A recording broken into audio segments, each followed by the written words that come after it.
Welcome, Arthur. We're just waiting to see if some more people join. Thank you.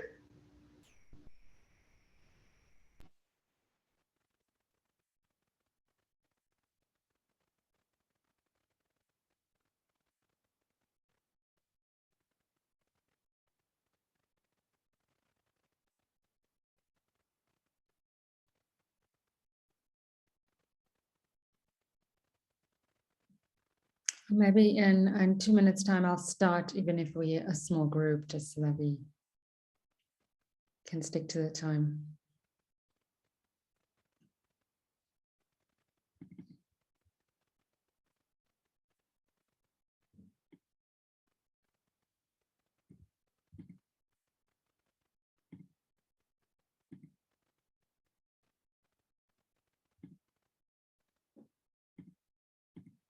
And Arthur, I've just shared a message in the chat with a free link to my online course on diversity and inclusion. So if you go into the chat, you'll see that.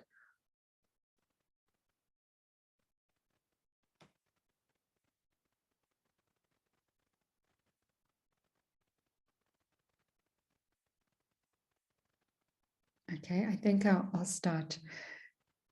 Hi, I'm Jesmane Boggenpoel, and I've written a book, My Blood Divides and Unites, on racial reconciliation. And my talk is about themes from my book on addressing racial trauma through reframing your past, identity, and lingering emotions. These are just some of the themes. I won't be able to unpack all of the themes from my book. And I was raised in South Africa during apartheid.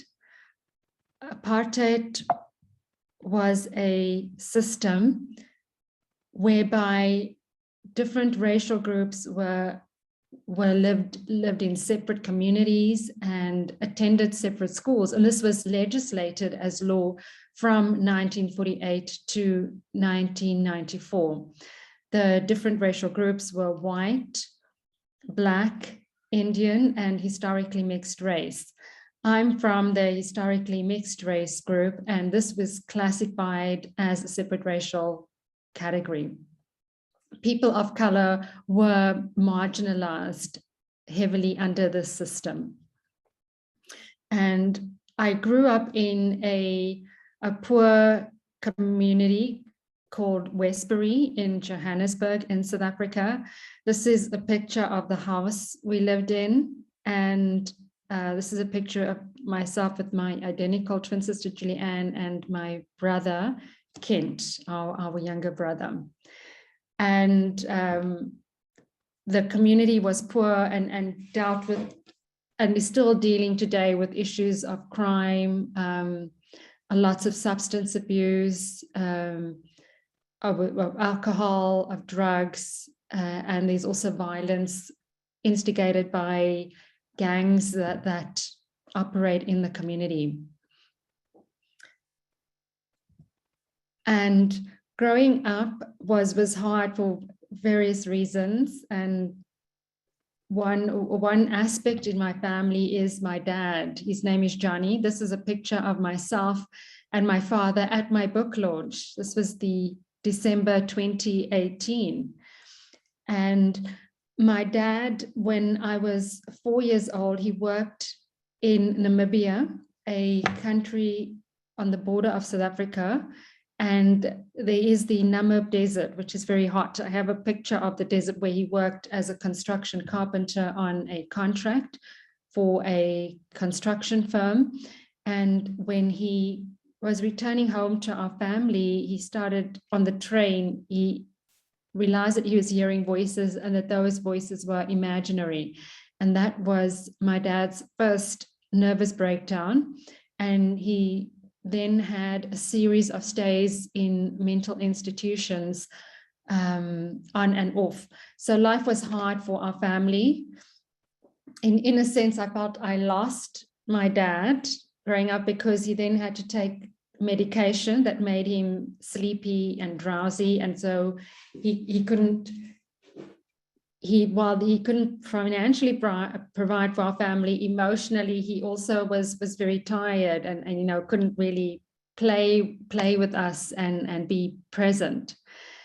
And my mom, who had not completed high school at a time when there were little opportunities for people of color, let alone women, was then forced to become the main family provider, and life felt very hard for our family. I also, growing up, I felt that my dad could have done better, because when he had the nervous breakdown, he continued drinking alcohol, and up until I was 10 years old, my father was an alcoholic. He fortunately overcame that. And he also was a chain smoker. He started smoking when he was 16 years old, and he overcame that. So I'm very proud of him. And that if I look back on the time arc, he has been able to deal with his challenges. And I also have a chapter in the book called I Finally Forgave My Father. And the book gave me an opportunity for the first time to really speak to him of his experience. And I hadn't even realized that when he stopped, after he had a nervous breakdown, he then worked for a place for people with disabilities, a state-owned entity. And he retired when he was quite young, in his 40s. And he said that he chose to retire, but when I wrote the book, he told me that the institution actually told him that because of his health, he actually couldn't continue working.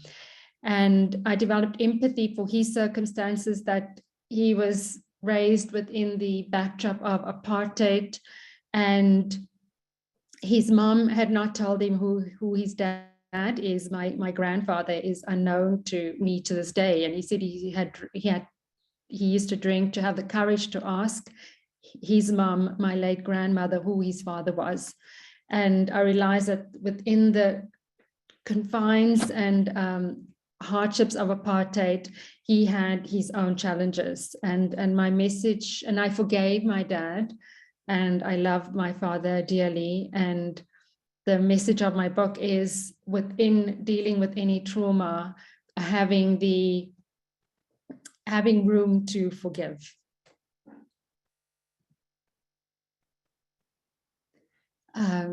So this is a picture with my identical twin sister. We were the top students at school, and my twin sister went on to become a medical doctor. Has lived in Australia for the last 18 years. And this is a picture was taken when we were in high school, and we were about to go to the award ceremony, and we got between us most of the academic awards. And looking back, when I remembered our hardship and poverty, I realized that there were things that held us together and gave us strength.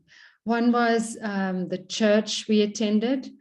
It gave faith that we could overcome our circumstances, that I was more than what my circumstances were dictating. Another was family. Within the hardships of my family, my parents stuck together, and they did try in their way to provide a nurturing environment and encouraged us to study. And then I have an uncle, Reg, who was a maths teacher, and he encouraged my sister and I to change high schools. This was inconvenient because we had to walk 45 minutes to school and 45 minutes back from school.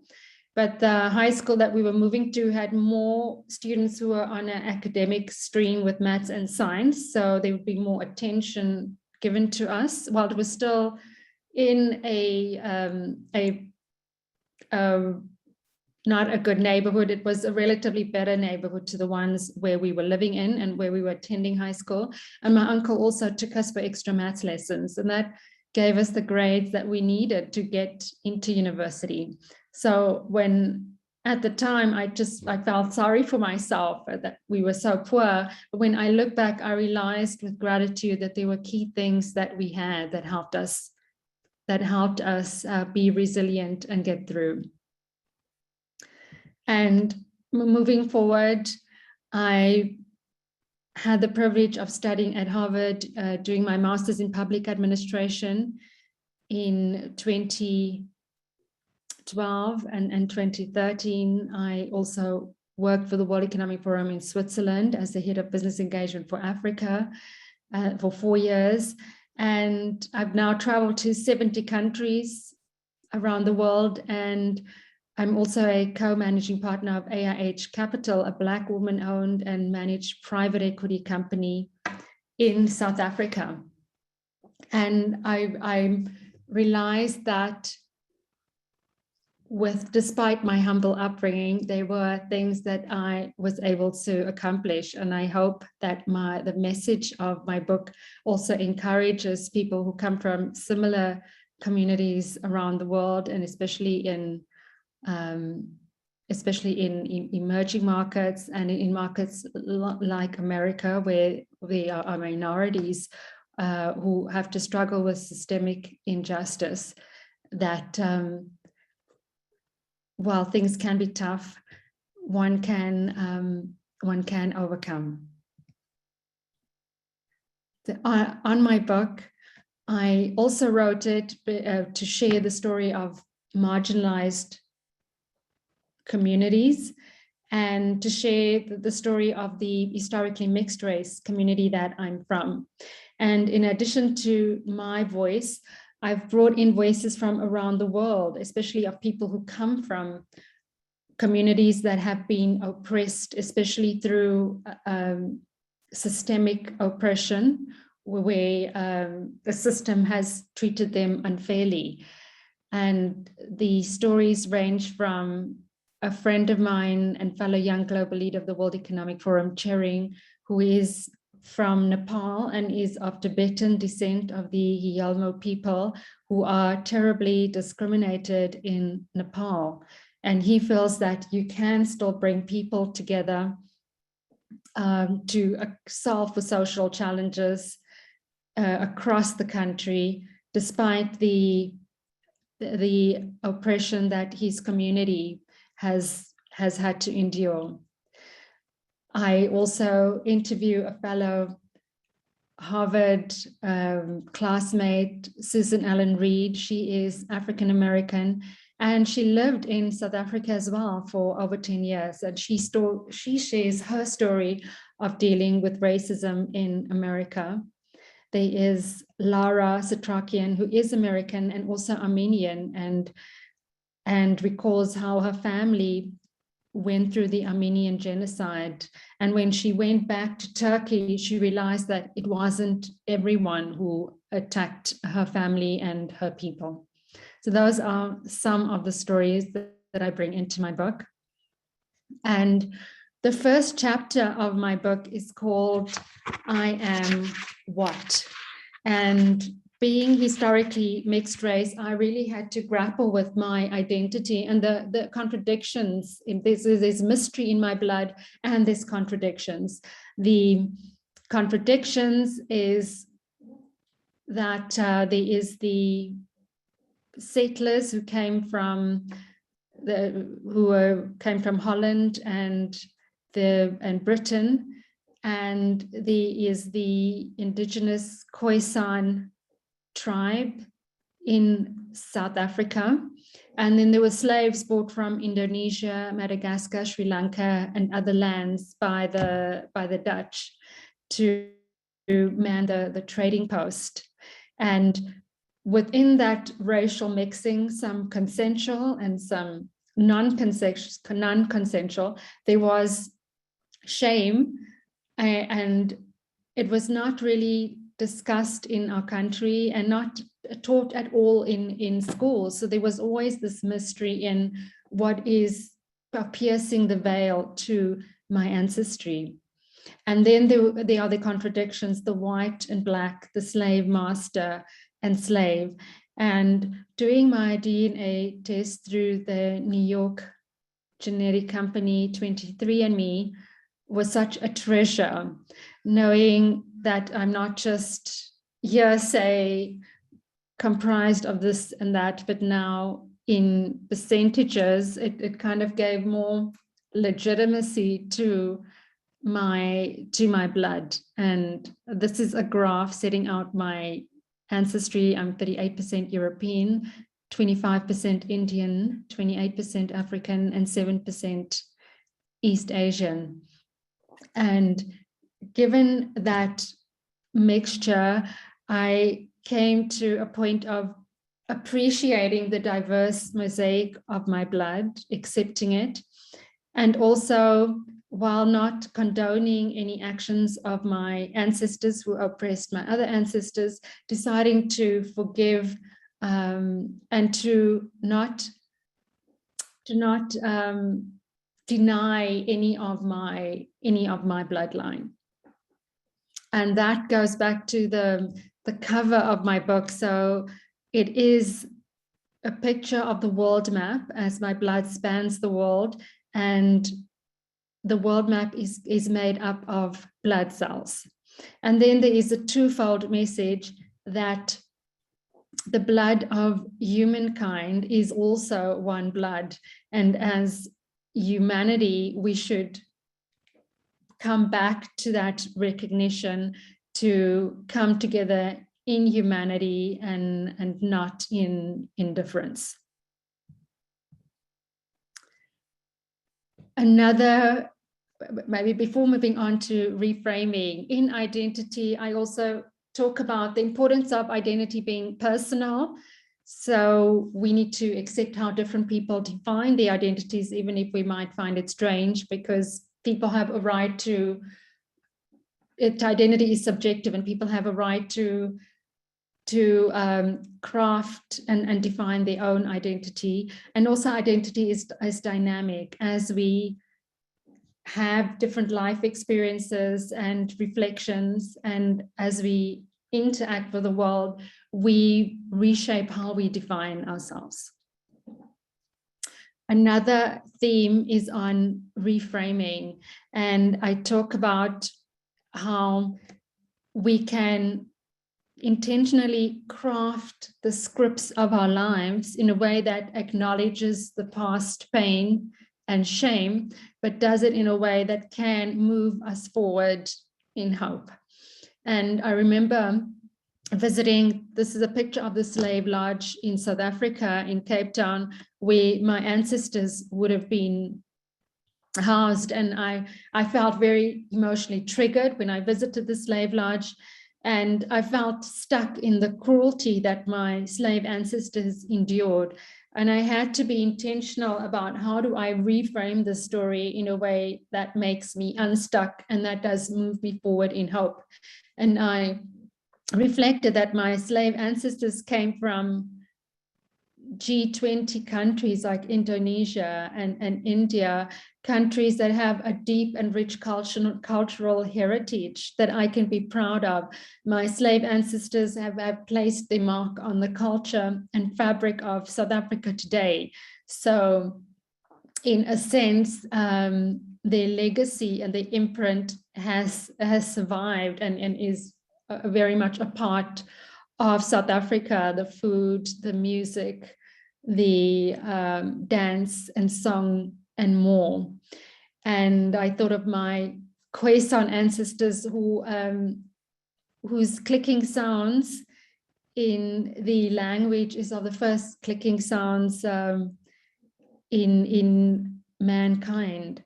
And reframing the story in that way was able to strengthen me and help me derive pride in my ancestry instead of shame, and it helped move me forward. There are various concepts in my book which I am not going to cover here, but just making you aware. I also talk about how we can share our stories in a way that builds connection. And I talk about lingering emotions and how we need to acknowledge those emotions from the past and have time to give ourselves time to heal. In many cases, people see anger, but the anger is a mere scar of the wound, and we need to deal with the underlying wound. And I also suggest that companies set aside budgets for their staff to receive counseling professional counseling related to any oppression that they've gone through, their community has gone through, so that people can move forward and be productive in the workplace, and it allows people to be less triggered. And of course, empathy is an important theme. I encourage people to share stories with each other and to have empathy and connect with one's heart to the stories of another. And building on the message of my book, I've recently created an online course, which is available on Udemy, on dealing with the heart of race and gender inequality in the workplace. And I'll share, in closing, I'll share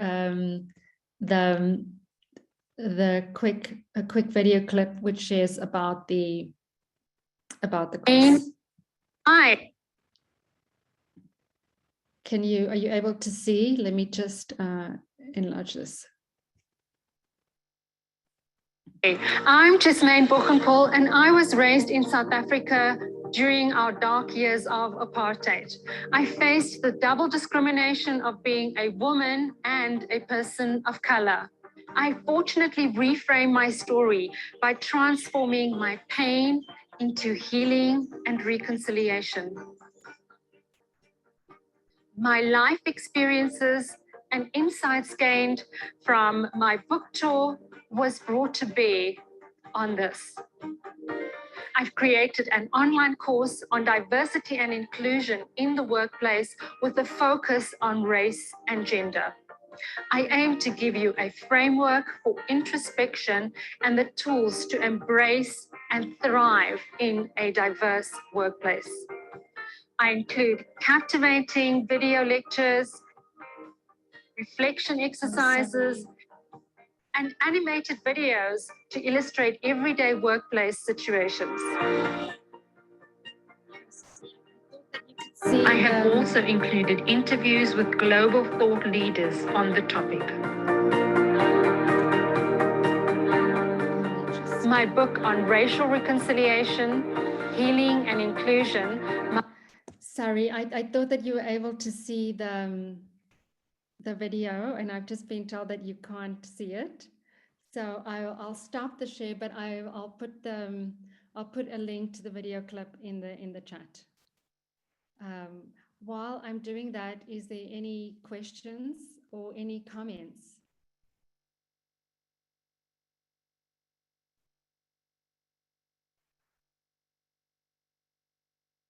Would anyone want to share? Arthur, I'm going to pick on you, as you joined early, so you attended most of the talk.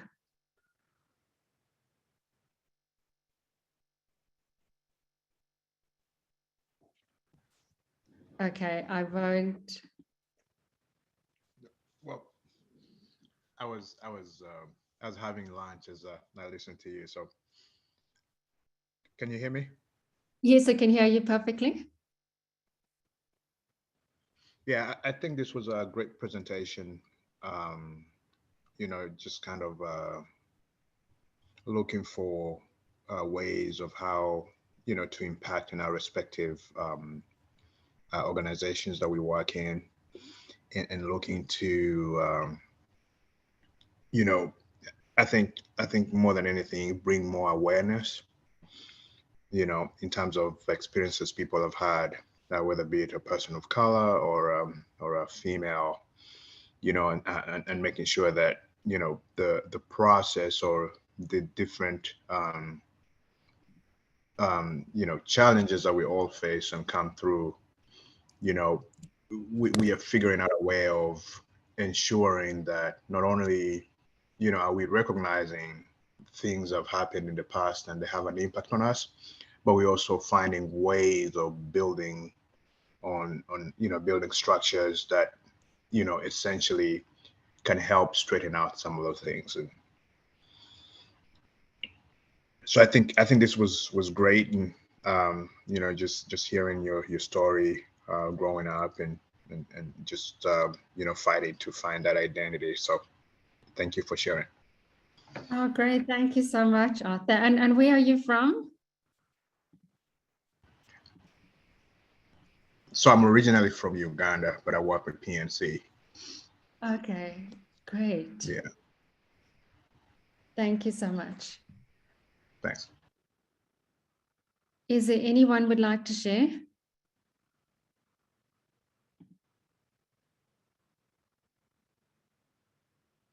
I've put in the chat a free link to do my course.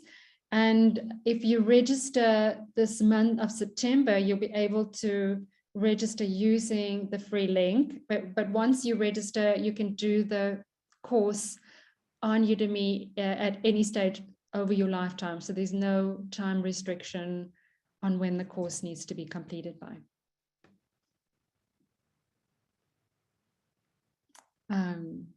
So please, I put the link in the chat. Please copy that link before you log off.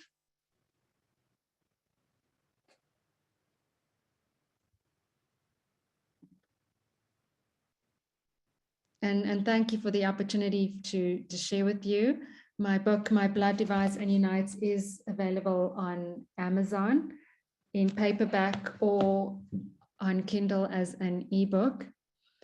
And I welcome the opportunity to hear more from you as you go through as you read the book or do the course on your feedback.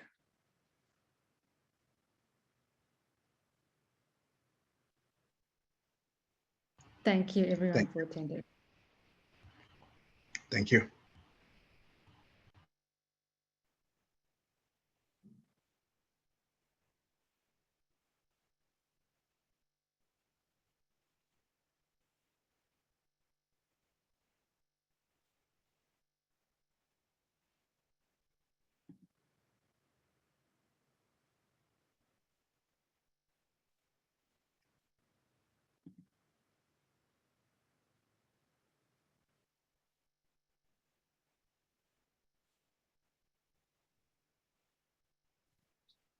Okay, Aura, you can stop the recording now.